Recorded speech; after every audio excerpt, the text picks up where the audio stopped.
For thousands of years, gender roles have been pushed onto us, and it's mainly been men who have decided what masculinity and femininity should look like, with masculinity being seen as strong and logical, whilst femininity has been seen as weak and irrational. And even today, despite the two genders being more equal than ever before, these deep-rooted expectations and judgments still remain, and they affect how we see each other. Men still feel immense pressure to man up, never show their feelings and only show strength, whilst women feel like their value is attached to how soft and pretty they are. In relationships, men are expected to be these stoic breadwinners, whilst women are supposed to be the nurturing caregivers at home. But what happens when a man is deeply emotional or expressive? And what happens when a woman is more assertive or prioritizes her work over wanting to have children?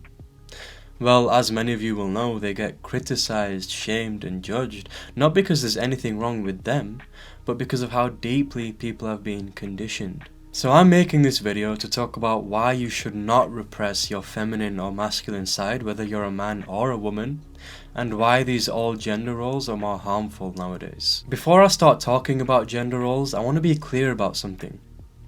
You don't need someone to tell you what it means to be a man or a woman.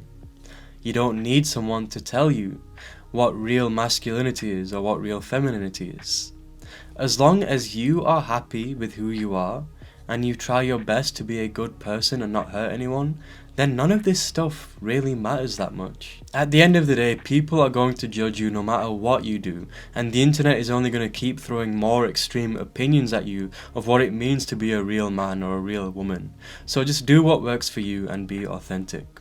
Having said that, I do need to call out what I think is harmful based on what society has conditioned us to believe, and why I think that being balanced is a better approach. So what actually is masculinity and femininity?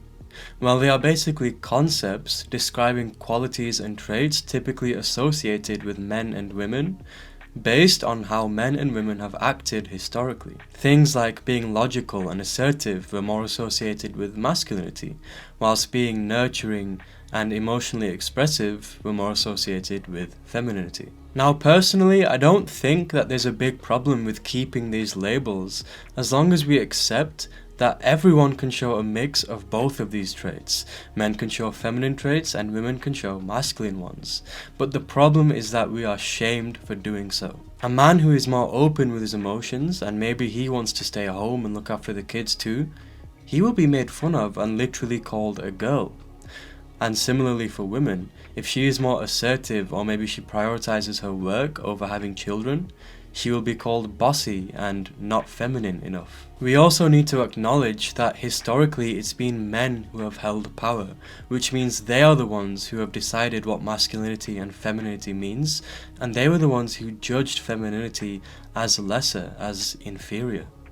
And these are such deep-rooted expectations and judgments that they still linger today. That's why I now believe that these rigid gender roles are just harmful.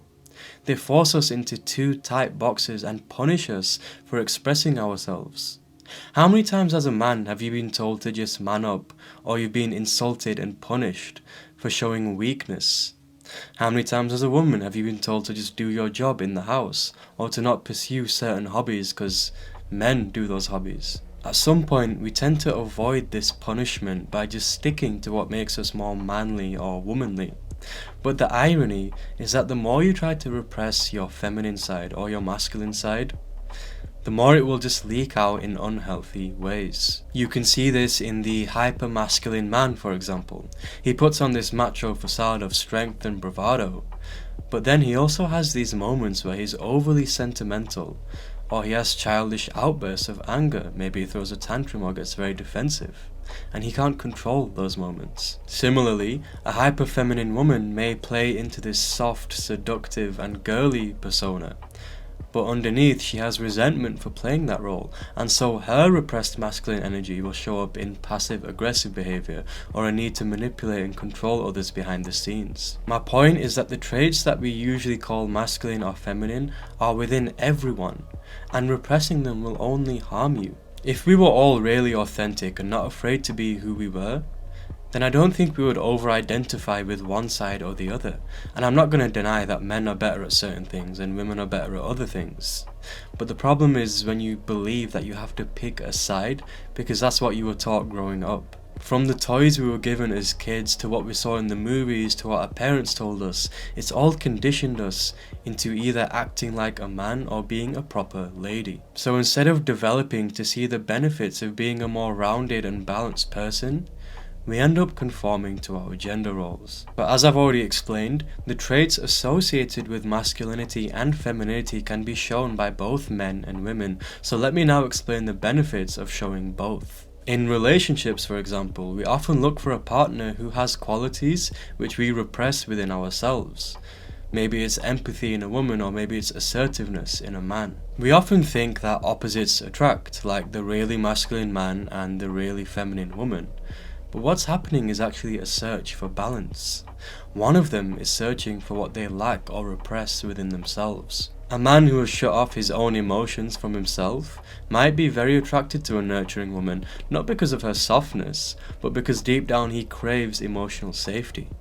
Likewise, a woman who has grown up to be very accommodating of everyone might feel attracted to a bold and dominating man because she has shut off her own assertive side. Now, I don't think it's wrong if both people are happy with each other and they're not pushing their ideals onto everyone else. But the problem is when you start to feel like you need someone to make you feel complete. Because when they pull away or let you down in some way, then it feels like your whole foundation is falling apart because you haven't built it yourself. Whereas if you lean into both your masculine and feminine energies from within, then you're not looking for someone to complete you, but rather complement you. This leads to healthier relationships, in my opinion. There's still attraction and polarity between the two sexes. It's just not based on chasing what you are repressing within yourself anymore. And what about on a personal level beyond relationships? Well, if you start realizing that you have both masculine and feminine traits just like everyone else, and there's no shame in expressing all of them when it feels right to you, then you become a more balanced, authentic, and capable human. For example, empathy is seen as a feminine trait because it involves emotional awareness and deeply feeling. But in reality, I just think it's one of the most important traits you can have as a person. It helps us to understand other people and connect with them on a deeper level. It's a skill which you can build to develop trust and to de-escalate conflict. And even if we're talking about leadership, which is typically seen as a masculine trait, empathy plays a big role in that too. It would make you no less of a man, for example, if you're a leader who considers the feelings of the people you're responsible for. In fact, it will make you a stronger leader, because people appreciate, respect, and are more likely to follow you if you make them feel seen, heard, and understood. And you can do all of that while still being tough, setting boundaries and showing strength. What I'm saying is that when you deny or repress your inner masculine or feminine traits because you're afraid of being judged or because you've been conditioned to do so, then not only are you doing a disservice to yourself but also to others. If we look at the ongoing tension, for example, between men and women today because of shifting gender roles and these stupid gender wars online, a lot of this conflict is simply due to unresolved inner conflict. Because if you're disconnected from your feminine or masculine, then you're more likely to project those feelings of discomfort onto the opposite gender. Whereas if you actually want to get closer to the side of yourself that you're repressing, then you're also going to feel closer to the opposite gender. And when they show you those traits which you have been taught not to show, you're not going to judge them for it. You're not going to feel like they're inferior or like they're alien to you, and you certainly won't become hostile. I think we need a lot more understanding, and this starts from within. I guess if there's one thing I want you to take away from this video, it's to question these rigid gender roles we have been conditioned into believing since childhood. And when you really start to question it and think about some of the things I've talked about in this video, you will realize that we don't need gender roles anymore. What we need is more men who are not afraid to be feminine when it's required, and more women who are not afraid to be masculine when it's called for. This is not about trying to prove that you're different or going against the grain just for the sake of it.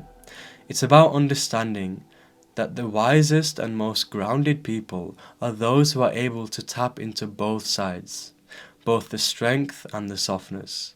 both the logic and the emotion, and to use them with intention. So that's going to be it for this video.